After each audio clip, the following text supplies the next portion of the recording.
Great.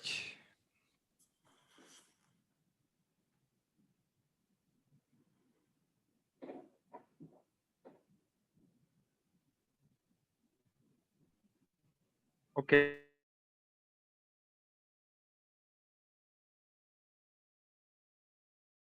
Of Turku, Finland, and she's going to talk about almost primes in almost all very short intervals.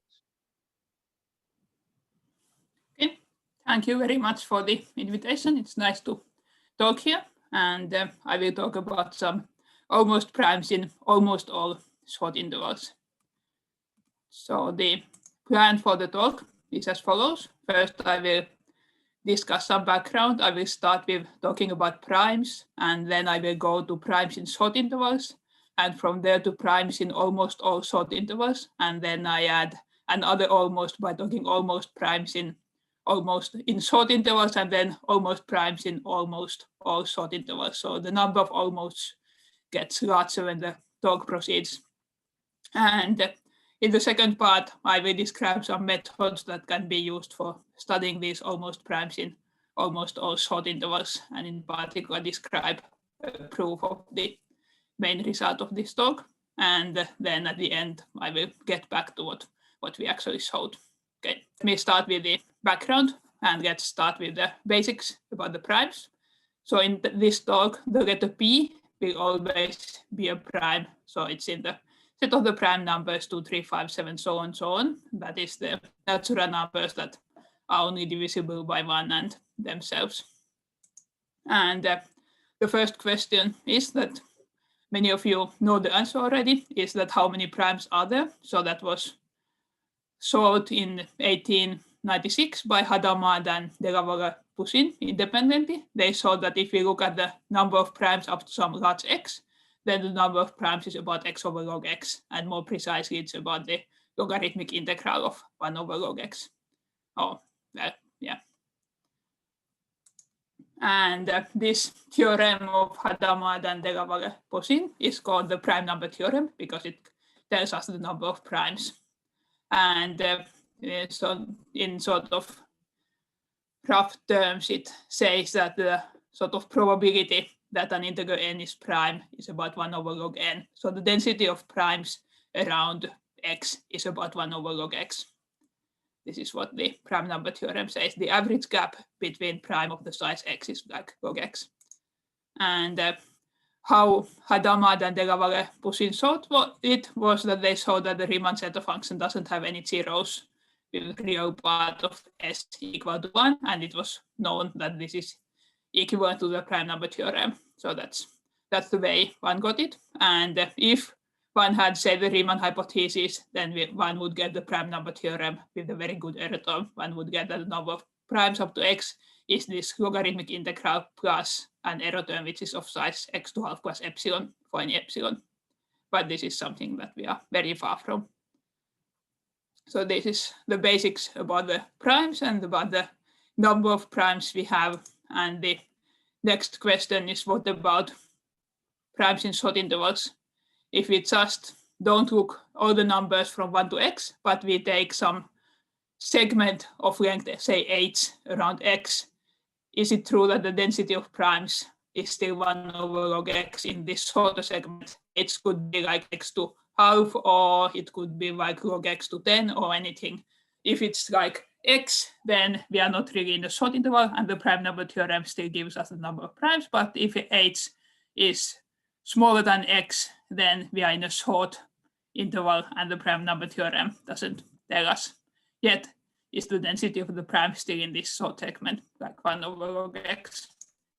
And naturally, the smaller the h, the more difficult the problem. It's easier to look at intervals of length, say, x to 9 over 10 than intervals of length log x squared or something like that. The shorter the interval, the more localized information we need about the primes to know that the number of primes in that interval is about h over log x.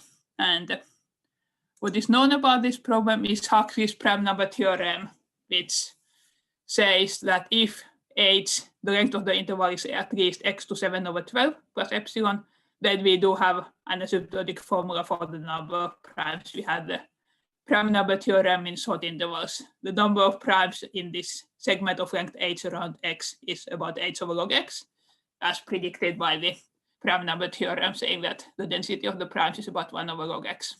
And this is from 1972, so it's like almost 50 years old. And how Huxley proved this? This was also related to the zeros of the zeta function, like the prime number theorem, but for studying short intervals, one wants to use some zero density estimates, which tells us that there are not too many zeros too close to the line real part of s equals to 1, so that the zeros are tend to be closer to the half line than to the 1 line.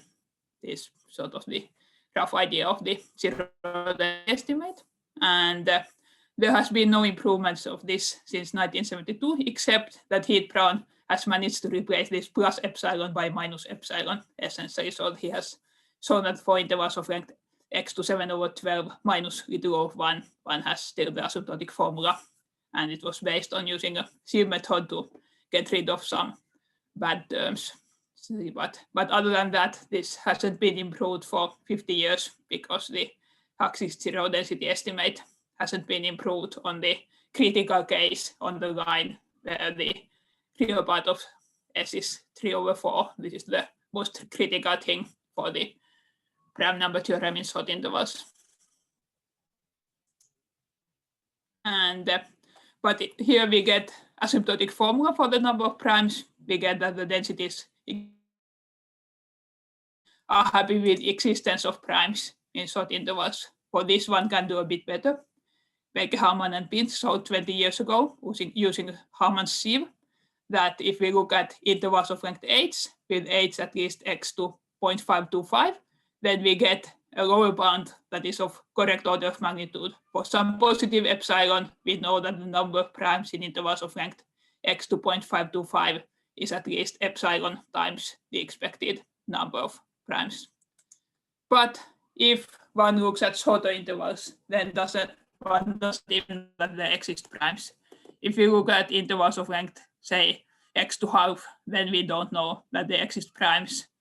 And this is a sort of another way of stating the concept that there is always a prime between two consecutive squares. It's about the same as saying that intervals of length x to half always contain primes, and it's unknown. One can't get rid of this 2,5 here. And even if one assumes strong conjectures like Riemann hypothesis, that only implies that intervals of length x to half times log x always contain prime. So we are not too far from the sort of limit that the Riemann hypothesis sets us. We get intervals of length x to 0.525, and even assuming Riemann hypothesis, we get to x to log x. In particular, Riemann hypothesis doesn't tell us that there is always a prime between two squares. For that, one would need to get rid of the log x here. And actually, this is still very far from what is expected to be true. Assuming Riemann hypothesis, we know that intervals of length x to half times log x always contain primes. But there's a probabilistic model made by Kramer, which is essentially based on the fact that probability of n being a prime is 1 over log n. And based on this, we expect that as soon as the length of the interval is at least log x to 2 plus epsilon, there should always be primes, actually even in bit shorter intervals, but I don't go into what epsilon is here. But anyway, certainly for any expect that these intervals always contain primes, but we are very far from this. There's a huge gap between what we know, intervals of length x to 0.525 always contain primes, to what we expect that interval of length log x to 2 plus epsilon always contain primes. Okay, and one can ask a related question about existence of small and large gaps between primes. In particular, the twin prime confirms that there are infinitely many primes, p such that p plus 2 is also a prime. So that's a very short gap between two primes, a gap of length 2. And by now it's known by some very famous recent works of Chang, Maynard, Tao, and Polumat that there are infinitely many primes such that the distance to the next prime is at most 246. So this is the closest approximation to the twin prime conjecture that we have. But of course, this is not something that happens for typical primes, because the average gap between from prime p to the next prime is like log p, so it tends to infinity with p. And one can ask the opposite question, because we know that the average gap is like log p. One can ask, are the gaps longer than the average gap? And for this, there's also some recent work by Ford, Green, Kodiagin, Maynard, and Tao, who showed that the maximal gap between consecutive primes is somewhat larger than the average gap. They got some logs here. They got that the maximal gap is at least log x times log x times log x divided by log x. So in particular, it's longer than the average gap. So we know that there are both smaller gaps than the average gap and larger gaps than the average gap, but this doesn't sort of relate to the typical behavior. And one expects that log x to in the spirit of the Kramer. Okay, so we are a bit stuck with primes in all short intervals. In particular, Huxley's result hasn't been improved for 50 years, and Baker-Harman-Pin's result is 20 years old. One could improve the exponent a bit by doing more calculations, but anyway, we are quite stuck. In particular, even assuming Riemann hypothesis, we don't know that intervals of length x to half contain primes. So we can ask a bit easier questions. What if we just want that almost all intervals contain primes, meaning that the number of exceptional x's for which there are no primes is with rho of x?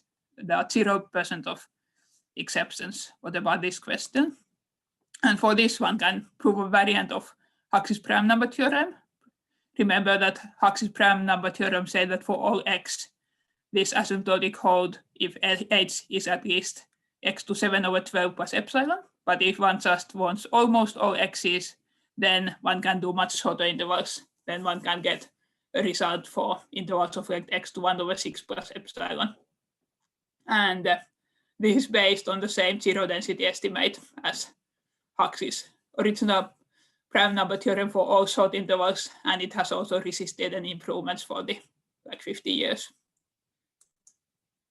And similar to the Baker-Harman-Pin's theorem for the lower bound for the number of primes, one can get the lower bound in almost all short intervals. So one knows that almost all intervals of length x to 1/20 contain primes by a work of year.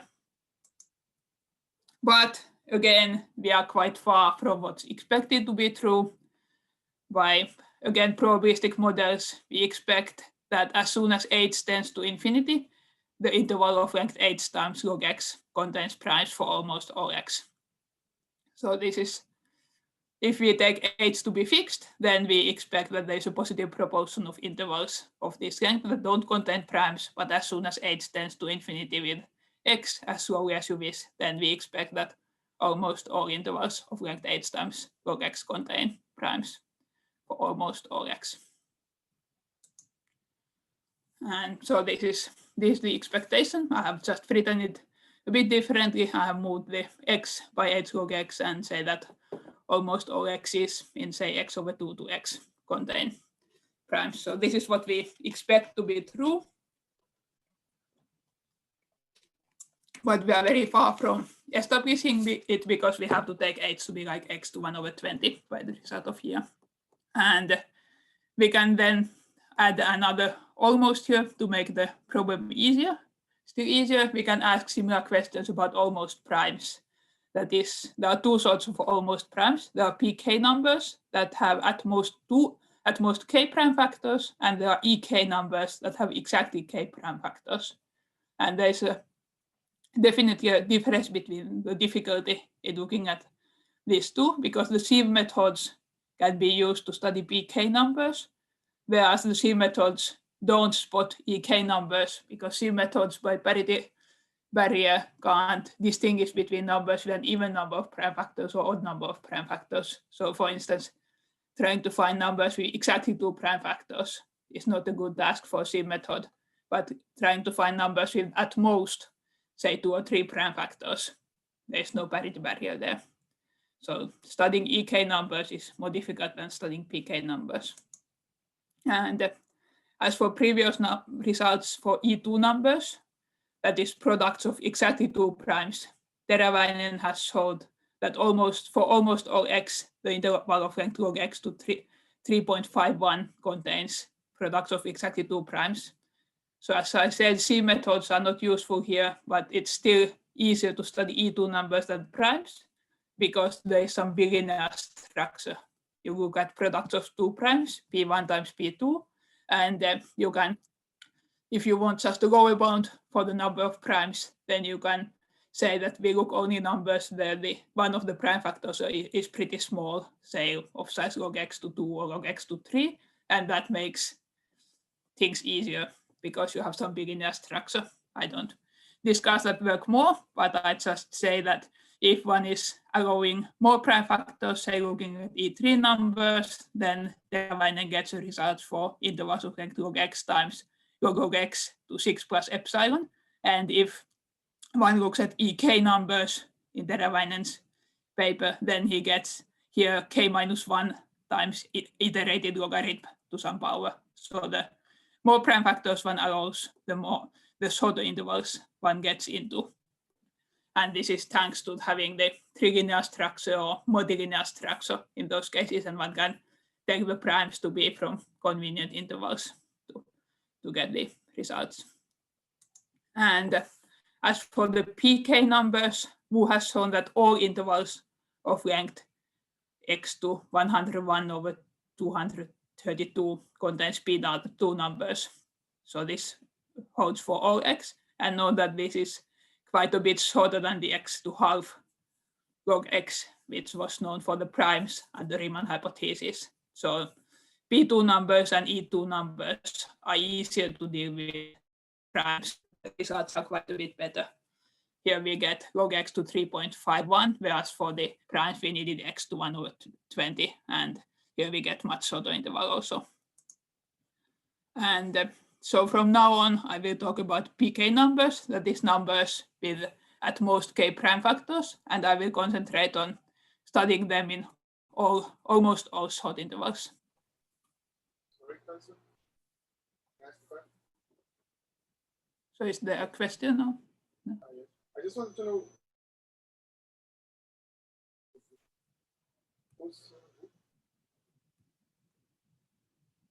So is there a question? I can't hear. Can you hear me now? Yes. Sorry. What's the first name of Wu in this theorem? Yeah. J-I-E. Yeah. Okay. Yeah. Thanks. Yeah, I think it's quite a common Chinese name. Yeah. Okay. So from now on, I will talk about PK numbers in almost all short intervals. So for all short intervals, we had this result that intervals of this length always contain PK numbers. And so now I will move on to talking about PK numbers in almost all short intervals. And for this, Friedlander has some old work concerning this problem for the intervals of essentially optimal length. He studied intervals of length h times log x with h tending to infinity with x. And in Opera de Cripro book, Friedlander and Ivanets adapt Friedlander's method to show that these intervals almost always contain P19 numbers, that is numbers that have at most 19 prime factors. And then to prove this, they use beta sieve, with beta equal to 8, and they get level of distribution about x to half. And then they discuss the possibility to improve on this result. So they say that if one worked carefully, one could use the linear sieve instead of the beta sieve, and this would give P4 numbers, and P4 numbers that don't have any prime factors of size at most x to 1 over 4 minus epsilon. So this is very natural. If you have level of distribution x to half and you can use linear sieve, then you should get numbers that don't have prime factors smaller than x to 1 over 4 minus epsilon, because sieving limit is 2. And the more they continue by saying that P4 4 numbers could still be improved to be 3 numbers by using some deep Dug-Friedlander-Ivanets bounds on beginner forms with Kloosterman fractions. This way, they say that one could increase the level of distribution a bit and change this 1/4 minus epsilon to 1/4 plus epsilon. And if you have a number that don't have prime factors that are smaller than 1/4 plus epsilon, then it has at most 3 prime factors. So this way, they sort of sketch how one could prove that you actually get B3 numbers in almost all short intervals of the optimal length h times log x as soon as h tends to infinity with x. And then they, in the operator group, they write that it would be interesting to get into the integers with at most 2 prime factors. And this is the theorem that I'm going to describe getting integers with at most 2 prime factors. So let's have h to be at most x to 1/100. Essentially what I want is that h is something small, but tending to infinity with x. And what I can show is that there are constants such that the number of integers in these short intervals of length h log x that have at most 2 prime factors. So this is the total number of prime factors of n, is the capital omega n. I can show that the number of integers that have at most 2 prime factors in intervals of length h log x is with an additional restriction that all the prime factors are at least x to 1/8, is at least c times h and is at most capital C times h. So asymptotically, there is the correct order of magnitude of numbers with at most 2 prime factors in almost all short intervals of length h log x.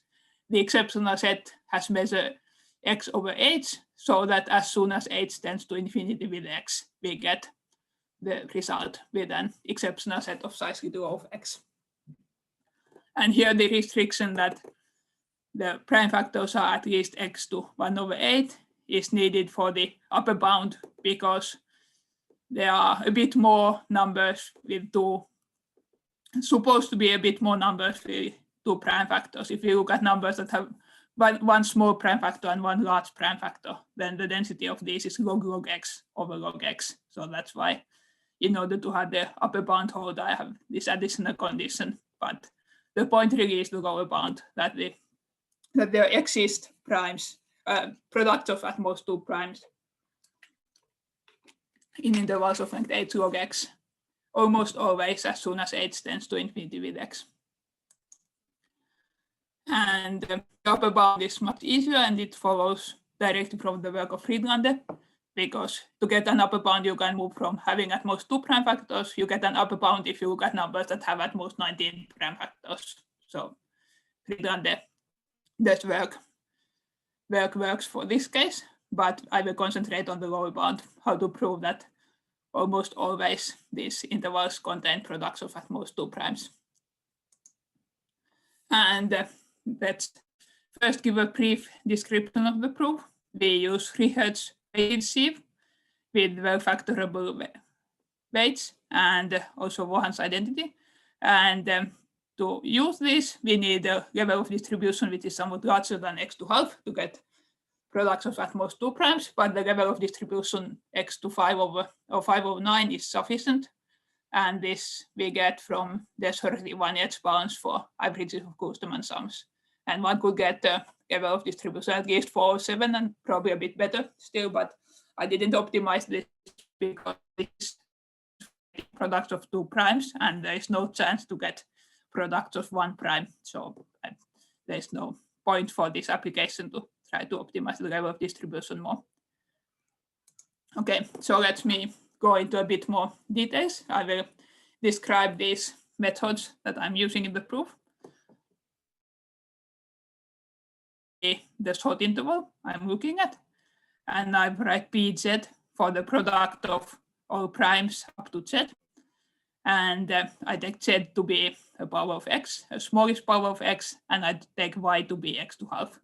And then I want to use a weighted sieve, and Richert's weights are of this shape. So I look at the numbers in AX that whose all prime factors are at least z. So this means that if the prime divides n, it's at least z. And then I define the weights Wn in this way. I take them to be 1 minus the sum of all the primes from z to y, 1 minus log p over log y. And I will explain next why this makes sense, why I want to study this sum of Wn.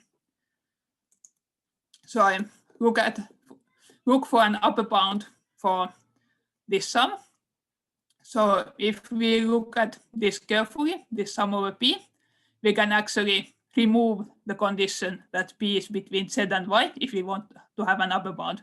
First, by the summation condition here, we know that n doesn't have any prime divisor smaller than z, so we can trivially get rid of the lower bound for the p here, because n just doesn't have any prime divisors smaller than z, so we can dispose of this condition that p is at least z. And on the other hand, if we look at primes that are larger than y, then know that in this case log p over log y is larger than 1, which means that this 1 minus log p over log y is negative, which means that it has a negative sign, so this is positive. So adding primes that are larger than y make the sum larger. So we get an upper bound for the sum of Wn by adding primes that are larger than y and primes that are smaller than y, z. So this is an upper bound for the sum of Wn. And then if we look at this sum over p's, the sum of p dividing n of 1 is just the number of distinct prime factors that n has, it's omega n. And if we look at the sum of log p with p dividing n, then if we don't take into account numbers that have a square factor, then this is essentially log n. And n is from this short interval with x of size x. So the sum of p dividing n log p is essentially log x. And so we get that this sum is omega n minus log x over log y. And we get here. And then notice that we had taken y to be x to half. So this thing here is 2. So this summand here is 3 minus omega n, which is negative if omega n is at least 3, and otherwise it's at most 2. So we get an upper bound which is twice the same sum as here, but Wn is replaced by the indicator function of the number of prime divisors of n being at most 2. And we wanted to study numbers for which the number of all prime divisors is at most 2, but the numbers with square factor make a very small contribution, so we don't have to care. So actually it suffices to solve a lower bound for this sum here, for the sum where we sum over numbers that have at most 2 distinct prime factors. And if we want a lower bound for this, it suffices to get a lower bound for Wn. So we wanted that this is at least h with at most of all the x over h exceptions. So it suffices to show that this W of n, the sum of W of n is at least h with the same number of exceptions.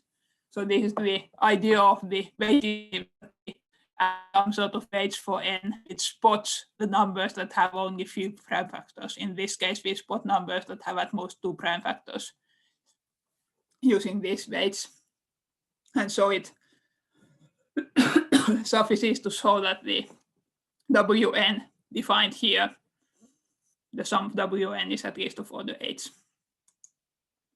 Okay, so I have here just rewritten the Wn, the sum of Wn in a bit different formula. I have actually just put these sums differently. So here we had the first term was just the sum of all n's that don't have prime factors larger than 1, and the other sum was all over the primes between z and y, and there was a weight like 1 minus log p over log y, and then we are summing over np in A such that this n doesn't have any prime divisors smaller than z,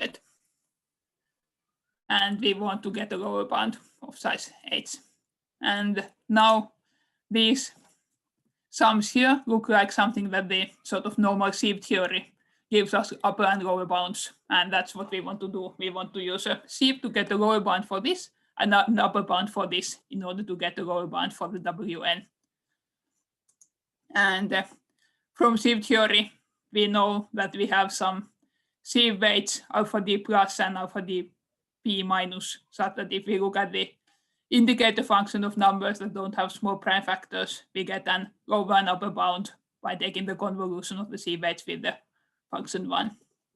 And in practice, one wants to take these to be the linear sieve weights, but to make some computations or some technicalities easier, what I actually do is I take them to be the beta sieve with a large beta for small primes up to x to delta, and then for larger primes, I take them to the linear sieve weights, but that's a technicality. Mostly one just wants to take the linear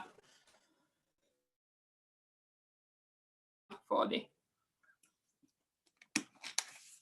And as I said already before, we want to have the level of distribution x to 5/9. So by sieve theory, we have such upper and lower bounds with any d's. The lower bound becomes trivial at some point, but anyway, but what we want to have is good enough upper and lower bounds so that we get a positive lower bound for the Wn. And so if we plug in these upper and lower bounds, sieve upper and lower bounds to our sum, we get that we get sums like this. So for the first sum here, we just plug in the lower bound, that is get function of n having no prime factors smaller than z, can be lower bound by this alpha d minus, and we get lower bound like this. And for the upper bound, we plug in here for the indicator function of n having no prime factors smaller than z, we plug in the upper bound sieve weights here. And this way we get the lower bound for the sum of Wn. And this is something very typical for applications of, say, linear sieve, that we get the formula like this. And here it's just repeated. For the first term, we use the lower bound sieve, and for the second term, we use the upper bound sieve. And now, this here is the number of integers in alpha ax that are divisible by d. And remember that ax is the interval of length x, and yeah, ad is the number of integers in this interval that are divisible by d. So one expects that if you take some e, the number of integers in interval of length h log x divisible by e is about h log x over e. Of course, for a typical choice, it's either 0 or 1, usually 1 if e is a bit large, but on average, we expect that alpha x of e is of size h log x over e. This is sort of the main term for the number of integers divisible by e in an interval of length h log x. So in these formulas, we replace this alpha xd by the approximation h log x over d, and then we have to add an error term. And this way, we get a lower bound for the sum of w here alpha a, alpha is and b, these mentioned, and for the main term comes from here, and for that we take out h log x, and after taking out that we have this division by the e. So in this case division by d, and in the second case division by dp, and we get the main term of this shape. And if we use the linear sieve, we can do the numerical calculations with the linear sieve level of distribution 509 to see that this main term, this thing here has size order at least 1 over log x. So that's good. It's multiplied by h times log x. So multiplying these together, we get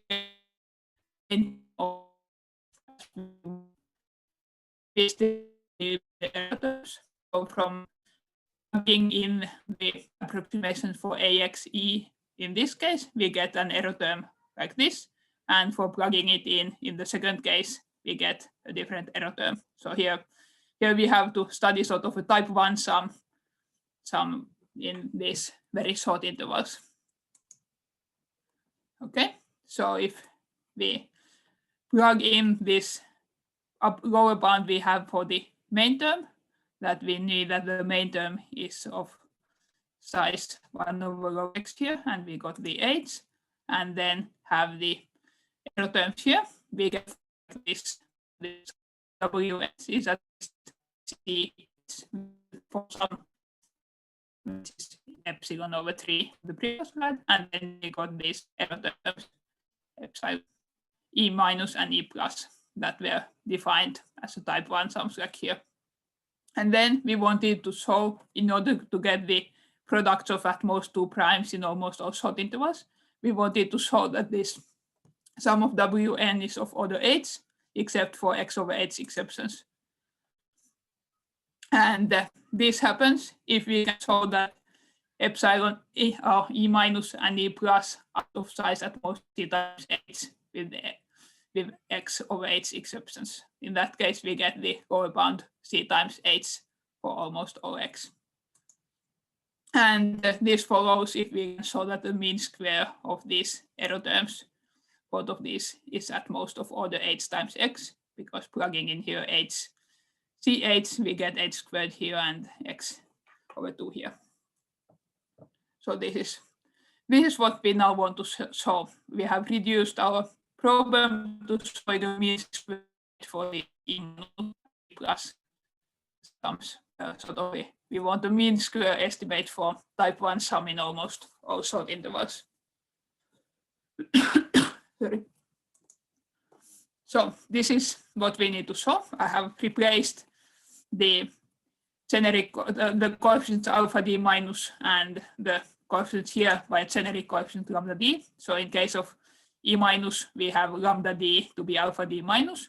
And in case of the e plus, we had this more complicated expression for lambda d, which was a product of p and e, where p was prime from our interval from z to y, and 1 minus log p over log y and alpha ep plus. But anyway, this is the sort of sum that we need to study, and we had d equal to x to 5 over 9. And for these sums with d equal to x to half minus epsilon, the work of Friedlander and Ivanets give the desired outcome with the level of distribution x to half, but we want to go further. We want to now get a level of distribution 5 over 9 in order to get the product of at most 2 primes instead of product of at most 4 primes or so. And so this says that we need this sort of type 1 information in almost all very, very short intervals with level of distribution x to 5 over 9. And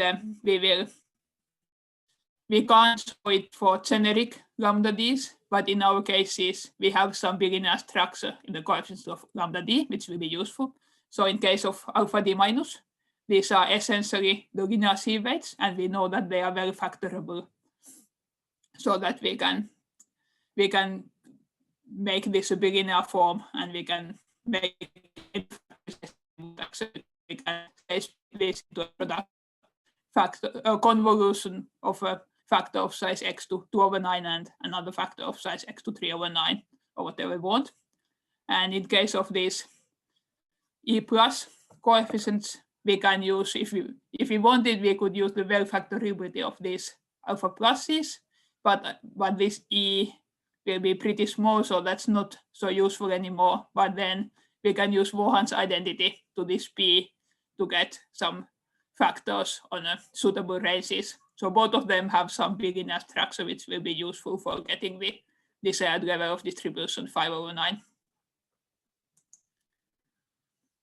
Okay. This is the type 1 sum we are considering. For convenience, I added some smooth weights. So originally we wanted to study integral from x over 2 to x, but here I added the smooth weight to make the estimation of the type 1 sum easier. We want an upper bound, so adding the smooth weight doesn't matter. Actually, I should say that there are some other smooth weights that I'm not talking about. For instance, the primes are having a smooth weight in the paper, but it doesn't matter for us. I mean, I'm just giving the ideas what's happening and not going into all the technicalities. Anyway, here we add the smooth weight.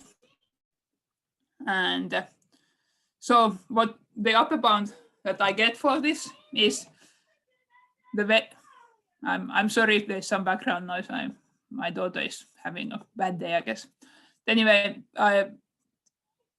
here what I do, I square out this thing, and then I get several terms, and the main term eventually comes out like this. Then has to do some work in order to get it, and then there are two sort of error terms, which are of these shapes. I don't go into any details about this, but just say that squaring this out and doing some work, one can obtain an expansion. And actually, with a smooth weight,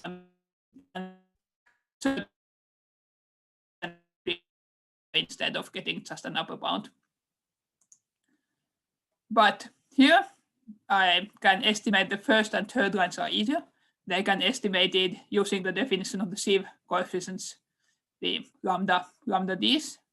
One can get a satisfactory bound h times x by using the definition of the beta sieve. It makes it for here it's convenient if we use beta sieve with large beta for small primes, because it makes estimating this expression easier. But anyway, these are doable things. And then what is left is this thing here. And in case of the Friedlander and Ivanets, what they do is essentially they make a trivial estimate here that this is of size x with big O of 1. One can make a, say, the Poisson summation one gets that this is big O of 1, and that gives level of distribution next to half for the problem. But we want to get better level of distribution, so we have to do something non-trivial here. And so what we need to bound is this middle term on the previous slide, and this is sort of a shifted convolution problem for these. These can be seen as such on average over k, and a short average. Well, remember that our h is taken to be small, and at most x to 1 over 100, say. So the average is pretty small, but the k is also then small. So this is what we need to bound. And in case of E minus, we had these coefficients to be alpha d minus, and in case of E plus, we sort of convolution of two sets of coefficients, the linear sieve upper bound coefficients, and then the weight. Don't have to. At this point, we don't have to really care about the weight. So this is what we need to bound. Well, these are the critical terms for us. So this is the main term, that if you apply Poisson summation, this is the main term, and then you have to take care of the sort of error terms. And it's important to note, I said this before, but I say it again, that in both cases, this lambda d can be factored. There's some in convolutions, either into a nice type 2 convolution in case of we have the well factorability in E minus, and on the other hand, in case of E plus, we can use Vaughan's identity to split these lambda d's into convolutions of type 1 and type 2 convolutions. And this helps us a lot. And if one looks at this condition here, this can be rewritten as M1 times D1 being K modulo D2. Note that M2 is completely free here. There's no coefficient depending on M2 here. So this is essentially summing over M1s such that D1 times M1 is K modulo D2. And that explains the sort of the main term we get here as well. Okay, so this is what we need to bound. And well, actually, I say it on my slides, I see it now. So for simplicity, we will concentrate on the case there are no common factors of D1 and D2. And in that case, the sum here, it is over those M1s for which D1 times M1 is K modulo D2, but we can move the D1 to the other side by taking the inverse modulo D2, because we are assuming that D1 and D2 don't have common divisors. Otherwise, we could just divide by the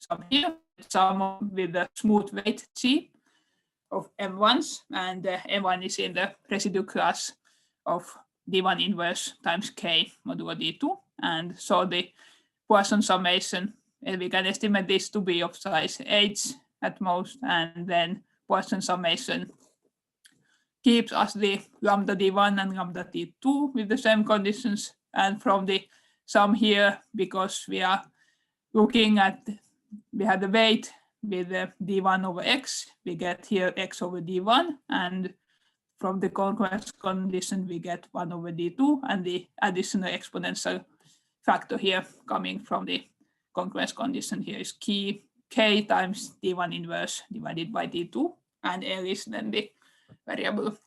And the main term L equal to 0, here this becomes 1, and we get just the G hat at 0, and that cancels the main term L equal to 0 from the Poisson formula, cancels with the main term here. So we only get the terms with L not equal to 0. And again, if we were having D to be at most x to half minus epsilon, say, we could see that there is trivially, this is almost vanishing trivially. We get a very good upper bound here, but now that we are allowed it to go up to x to 509, we have to trivially these terms here. And this, what we ended up with, is an average of incomplete Kloosterman sums. So here is the Kloosterman fraction here. And so by h times x is we have to show a result for averages of Kloosterman sums like this. And in order to do this, we can decompose these lambda d's into type 1 and type 2 sums. First, either using the well-factorability of Vaughan's identity, and then we can use some Des-Heurex-Ivanets bounds for averages of Kloosterman sums. So here is a typical example of what bounds for the average of Kloosterman sums is a type 2 estimate. So for this type 2 estimate, say we have 3 sets of coefficients, alpha and beta and gamma n, and all of them are some bounded complex coefficients. And we take h to be at most, say, x to 1 over 60. And if we have parameters n and m that are at most x to 21 over 50, and such that the product of them as well as q is at most x to 14 over 25. And if we furthermore take c to be a smooth function with compact support, then if we look at the averages of Kloosterman sums like this, where in the denominator we have inverse of m times n, with m running of size m and n running of size n, and we have some coefficients of n, q, and again coefficient gamma q. So if we look at the thing on the up, then d2 would be q, and d1 is decomposed into a convolution of alpha m and beta n. And if the convolution for which we factor this has factors in these convenient ranges, first of all, our d is at most x to 4 over 9, which is smaller than x to 14 over 25. So this is always satisfied because this 5 over 9 equals 5/9, which is smaller than this. So this is always satisfied in our case. And in case lambda d are well factorable, when we are in the E- case, we can just set up n and m to be, say, of equal size, and we always are in this type 2 case. And in case of the E+, when we have to use a Vaughan's identity, we are either in this case or we are in the case where one of these coefficients is actually smooth, and then we can short type 1 estimate by decomposing also the other factor.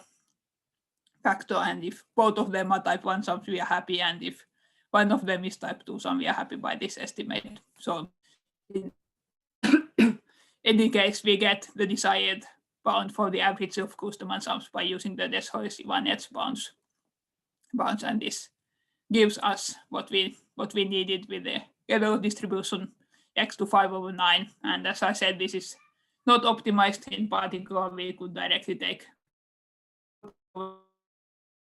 also for thanks to the well factorability of the sieve, we could even get a bit better level of distribution, but that doesn't matter here because this is enough to get us the P2 numbers that we want. Okay, so finally let's get to the summary part. This finishes the proof because the only thing that was left was showing this average bound for the Kloosterman sums, and we got it from the Des-Hoyos 1H bounds to get our main result. So let's just repeat what was the main result. It was saying that if we take h to be small but tending to infinity with x, then we have that almost all intervals of length h times log x at most 2 times. And this is as close as we can, well, one could hope to, of course, so that this holds for the E2 numbers that have exactly 2 prime factors, but that seems to be very difficult. I mean, Joni was pushing quite hard to get intervals of length log x to 3.51, and there are some serious technical obstacles in trying to get into shorter and shorter intervals. But in case of P2 numbers, we can use the sieve methods, which makes our task easier, and we can get the result in the intervals of optimal length. So just repeat the. So we used Richert's weighted sieve in order to get a goal bound, and there we used well factorable sieve weights and also Vaughan's identity to decompose the prime part. And then we managed to get the level distribution using the Des-Hoyos 1H bounds for averages of Kloosterman sums, and that finishes the proof of the that way we got result now almost 2 factors. And that's all I wanted to say. Thank you.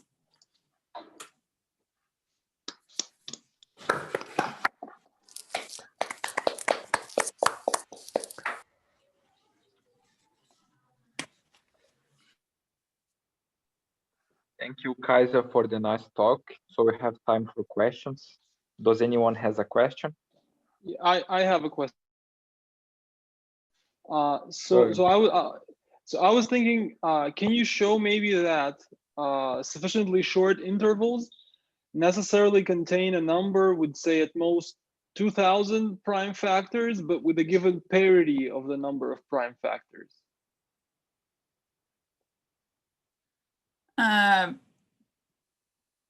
Well, Joni's results on the E2 numbers or EK numbers.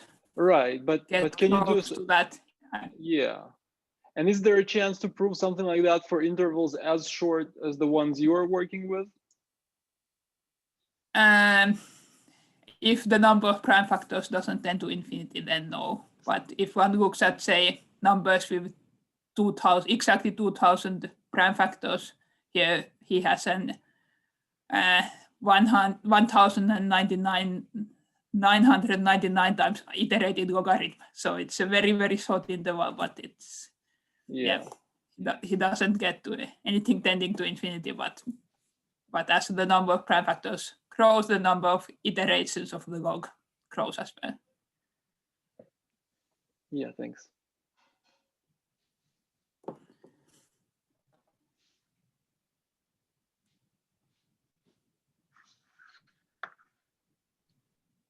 Hi, Kaisa. Hi.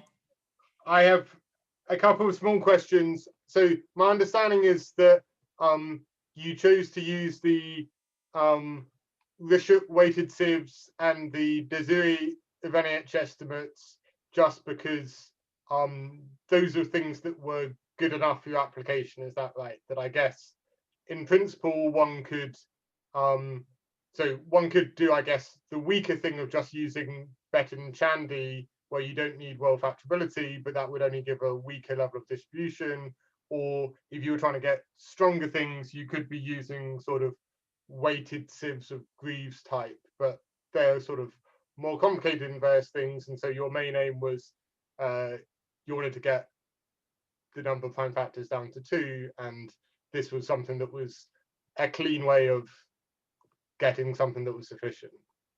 Yeah, exactly. So I didn't try to optimize the sieve weights or the above distribution, but just something that works. Yeah. Yep. Thanks.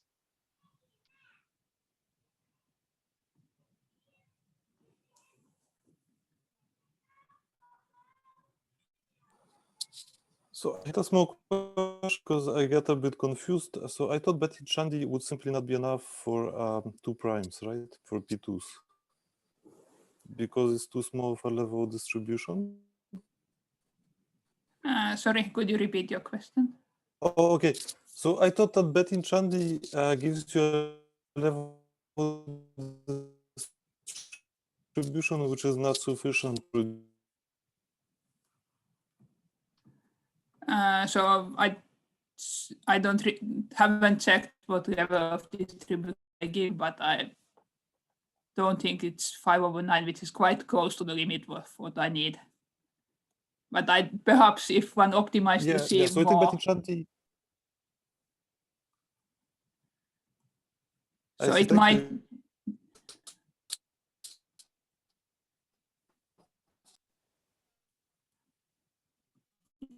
So I haven't checked that if one optimized the sieve very much, then what would be the level of distribution that one needs? That would something else suffice for that. No. Thank you.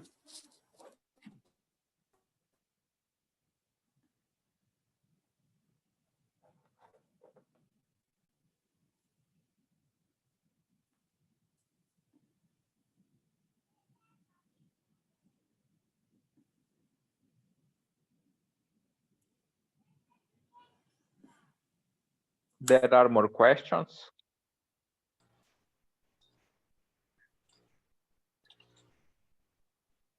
I think maybe my question is related to Maxim. So I mean, so is there any obvious outcome of like getting a larger level of distribution? I mean, is there any like theorem that you don't get here and you would get if you improve somehow the method?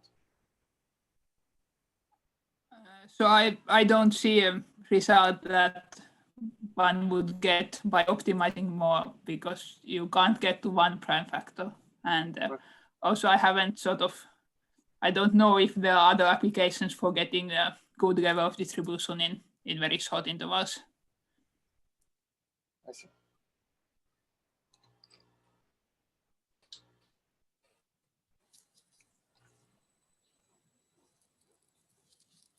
So I have kind of a probably weird question. I was wondering if you can phrase this just in terms of Dirichlet polynomials and a twisted second moment of the Riemann zeta function.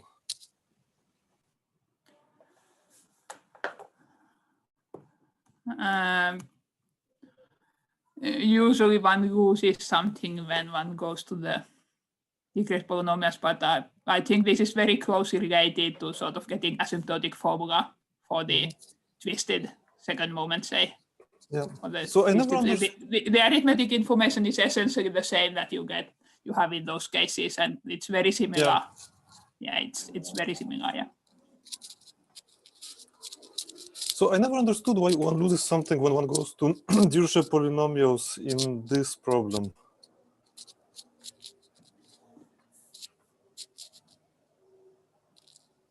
Okay, I guess my Yeah. question is if you know why one loses something by going to Dirichlet polynomials. Well, actually, I'm not something by going to the Dirichlet polynomials. Thanks.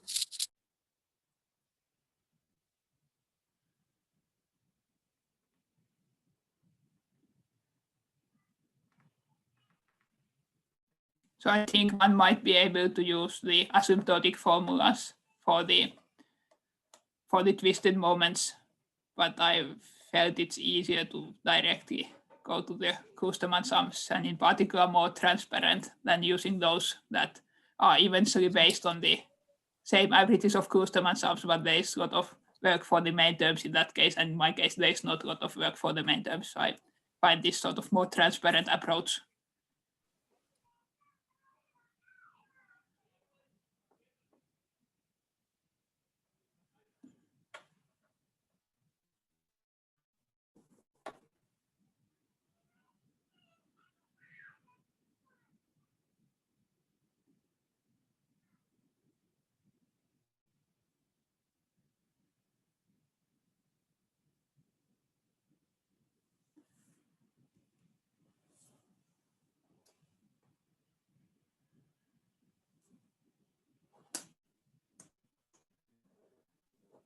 Okay, so thank you, Kaisa, for the talk, and thank you all for coming.